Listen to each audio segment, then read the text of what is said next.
Welcome to episode 454, I believe, of Salcedo Paranormal. And tonight I'm reviewing the complete books of Charles Fort. As always, you can find all episodes of the show along with links to social media and other ways to contact me at the podcast page. And that is salcedoparanormal.podbean.com. That's SALSIDO paranormal.podbean.com. Also, this is episode 453, not 454. Sorry about that. Always happy to hear from you all, whether you have comments, suggestions, topic suggestions, or comments or questions. I'm all out of order tonight. Or if you have stories of paranormal experiences, whether they're yours or from others that you trust, happy to either read those or have you join me on the show to talk about them. Thank you all for listening. Whether you are here for the live podcast recording streams on Discord, or if you listen on the podcast or YouTube feeds, or on the Troubled Minds radio network, KUAP, Digital Broadcasting. There you can hear replays of 2 episodes of the show every night, 7 nights a week as of now, at 6 p.m. Pacific, 9 p.m. Eastern, right before Troubled Minds radio comes on. I always want to thank Michael Strange, host of Troubled Minds Radio, and Liam Martin, host of the Exile Minds podcast, for producing the shows and putting them up on the station for you all to hear. If you'd like to support the show, there are some different ways to do that. You can always share the shows with others and rate and review the show on your podcast platform of choice. Also, I've written some paranormal fiction and nonfiction books you can check out over on Amazon. And I have a Patreon page, which will be putting out a new episode of the show, exclusively on Patreon, once a month, starting tomorrow, actually. Is it tomorrow? I think it might be tomorrow. Yeah, it's tomorrow. I'm all out of order here. Yes, tomorrow. Tomorrow night.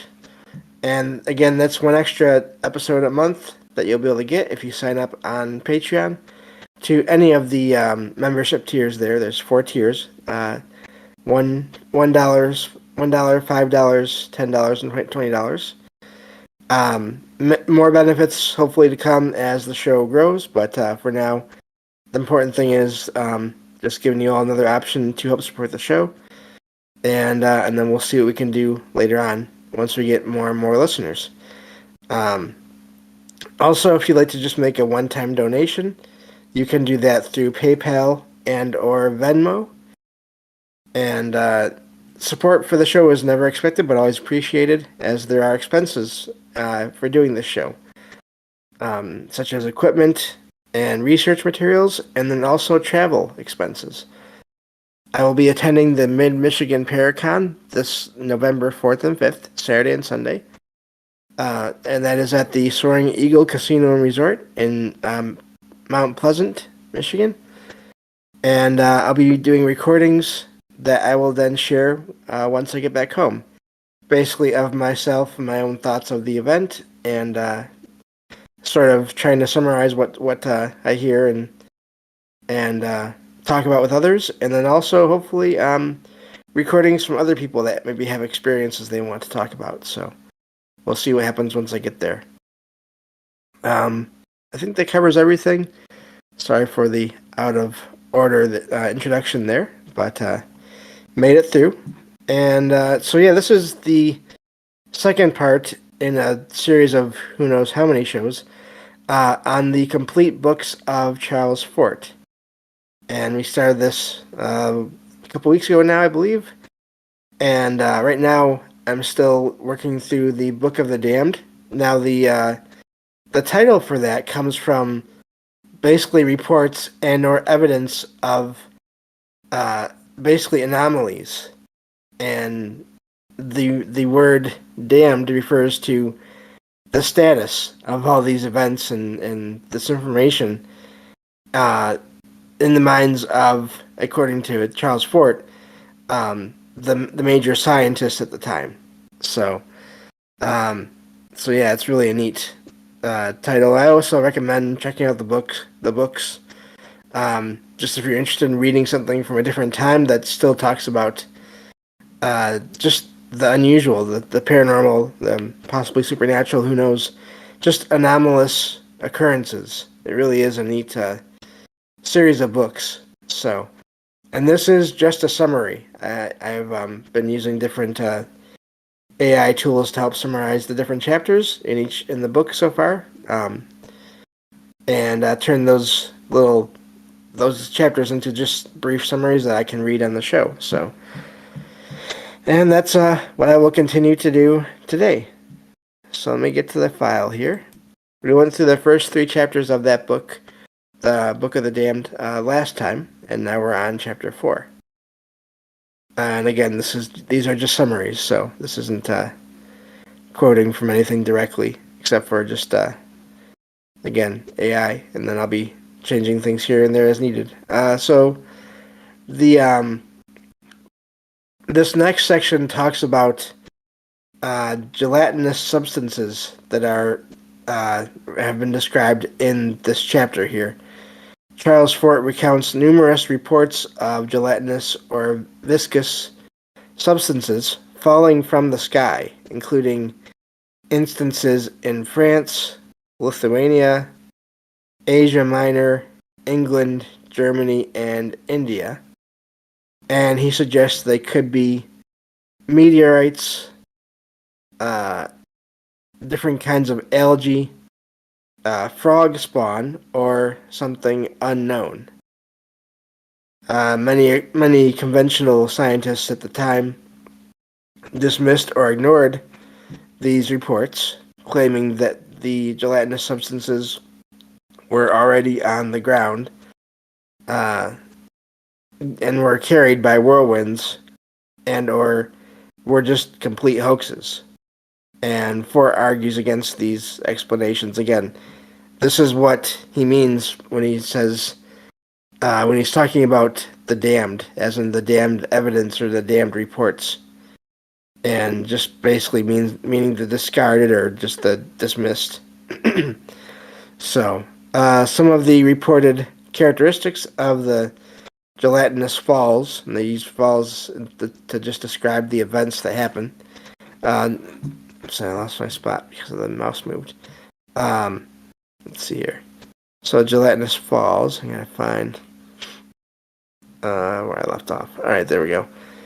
These gelatinous falls, having been odorless until burned, and then having a sweet odor, swelling when in contact with water, and or containing eggs or larvae, and falling in localized areas. And that is one thing that is odd about a lot of these reports is these are things that happen in relatively small areas, in contained areas. So Fort sees the repeated instances. Let me see here. I'm sorry. Fort sees the repeated insistence by science that such phenomena have mundane explanations as an example of closed-mindedness and overzealous skepticism by the scientific establishment. And I'm going to skip over.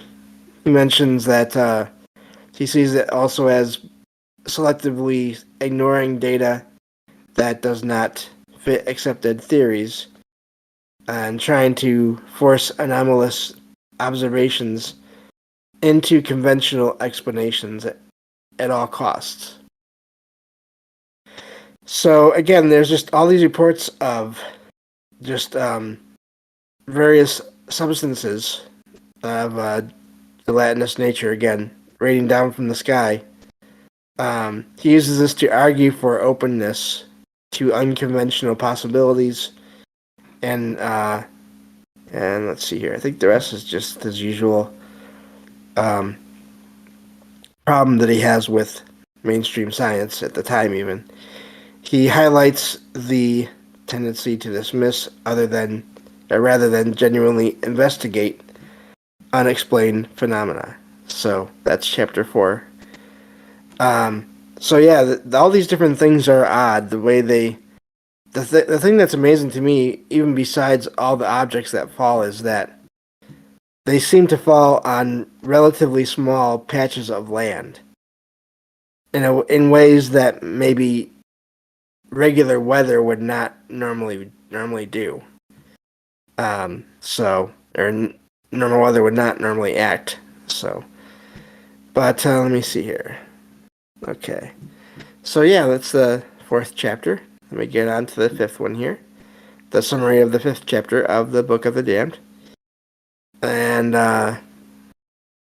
so Fort discusses various mysterious substances that have supposedly fallen from the sky over history, including a black rain in Ireland in 1849, a coal black leafy mass, as in leaves, in Ireland in 1686, a fibrous meteor paper in somewhere I don't know the name of, Silesia, Silesia, in 1839, among others. There is debate over how to explain or identify these substances. Are they of terrestrial or extraterrestrial origin? Fort critiques the tendency of scientists to quickly assimilate unusual substances with known materials, rather than consider more exotic possibilities. There have also been falls of grain-like or cereal substances in India, France, and other places. And the origins of such materials falling from the sky are puzzling, obviously.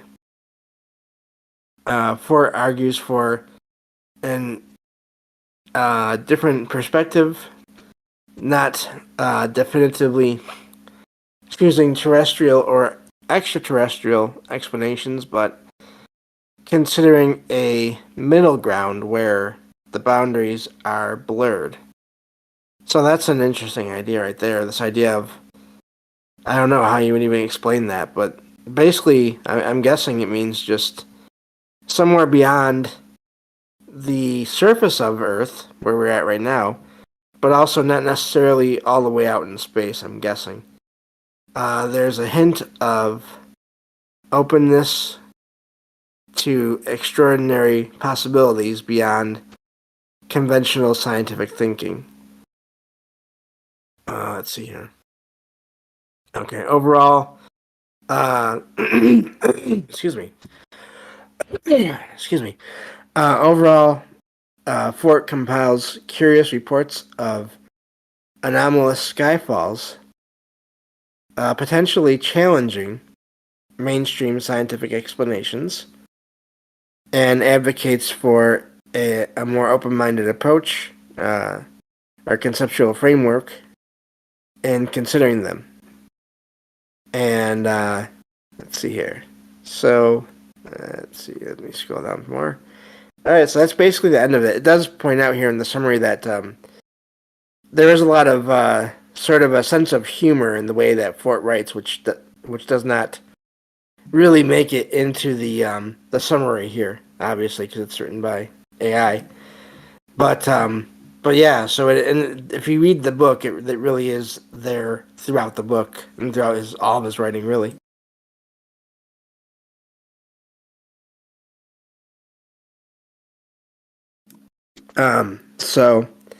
But anyway, let me get on to the next chapter here. And once I find my spot again, there we go. So in the next chapter, chapter 6, chapter 6 discusses, let me see, various strange substances that have allegedly fallen from the sky, like coal, ashes, resin, limestone, and others. Fort is interested in these anomalies that don't fit mainstream scientific views. he sees them as evidence that mainstream science tries to exclude and deny anything that doesn't fit the established paradigms. Let me see here. I'll skip that because it's more of the rest of that same thing. Fort thinks there's a dogmatic. Let's go into more and more of that. So let's see here. Fort provides many examples of materials like coal or other similar materials having fallen from the sky, which scientists try to dismiss as already present on the ground. And let's see here. Overall, Fort argues against, again, closed-mindedness of mainstream science. There's a lot of that in this book. It really does that over and over and over again, which is maybe one of the few things I don't like about it, because it's sort of one of those things where I think if you're really reading it, you kind of understand, and it doesn't need to be sort of hammered home so much, but I also understand what he means, because that is one thing I have a problem with in a lot of ways, which is this sort of unwillingness of different people around in some cases, to even consider that the paranormal could exist or that odd things could happen at all. So this section mentions again various reports of these odd objects that fell from the sky, especially those that are that come from Earth, as far as coal, like I said, and then limestone and other similar materials that are found on Earth, but still seem to come from the sky in unusual ways. So, going on to Chapter 7. This is about animals mysteriously falling from the sky, which is another thing that is really hard to explain. These animals include frogs, fish, and insects. Charles Fort doesn't believe the regular or the usual explanation of whirlwinds causing these creatures, or picking up these creatures and then dropping them. In part because in so many of these cases, it's one type of creature at a time. It's not multiple. It's just the one. It's just frogs, or it's just fish. It's just one type of creature at one time, which, if anything was picked up in an area, and I've heard this mentioned on other shows too, if things were picked up in an area, you would expect a lot of different things to be picked up, not just one type of creature. In other words, it'd be frogs and fish and debris and whatever else that would be picked up, and then that would rain down on another area. So that is, and I think that's a good point, because it doesn't make sense for it to just be one thing, and especially back then when there's no, let's say there's no maybe like places that have just giant vats or pools or lakes full of just one creature. So it really doesn't make sense in a lot of ways there. So I do agree with him on that.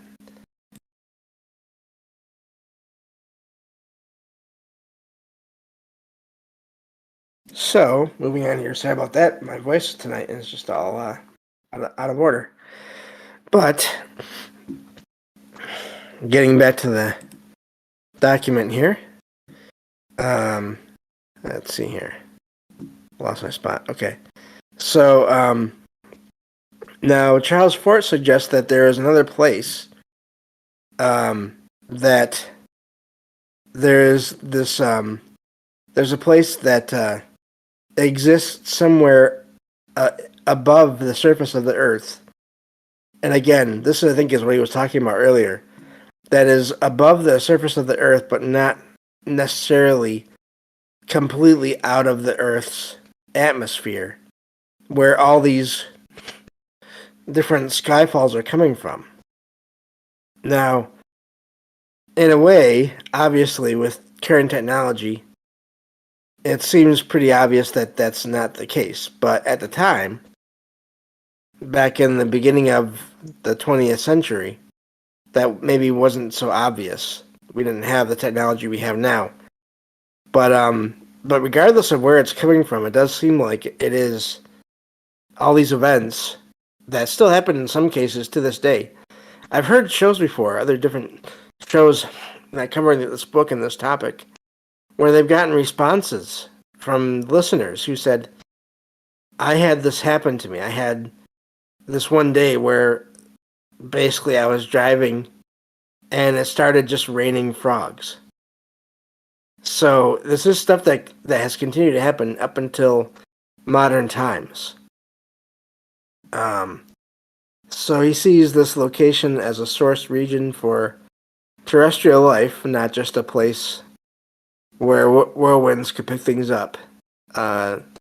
He suggests life on Earth may have originated from immigration or bombardment from this other place.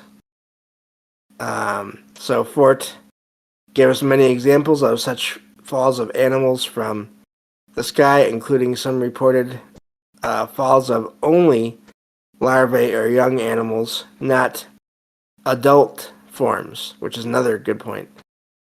Fort argues that this challenges the whirlwind explanation. Fort uses these phenomena to, again, criticize mainstream science. So, I think that's where I'll end it. There's 2 more sections I have set aside here, but there's probably not enough time to get through it. Maybe I can try to get through one more here. So that was chapter 7. This is the summary of, chapter 8. So Fort discusses various accounts of strange objects like thunderstones, as they're called in the book, which are strange wedge-shaped worked stones, as in maybe stones that have been worked on, that have been shaped. Cannonball-shaped stones, bricks, and even discs, supposedly falling from the sky, often during storms.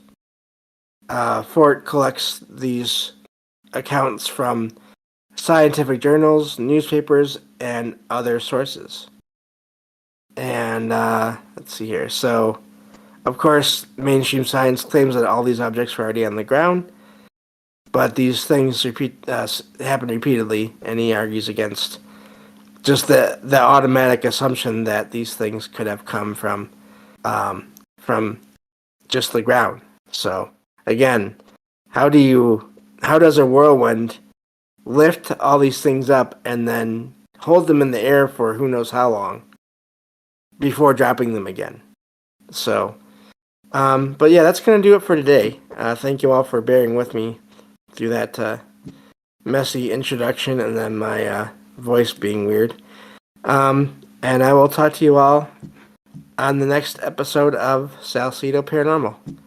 Take care.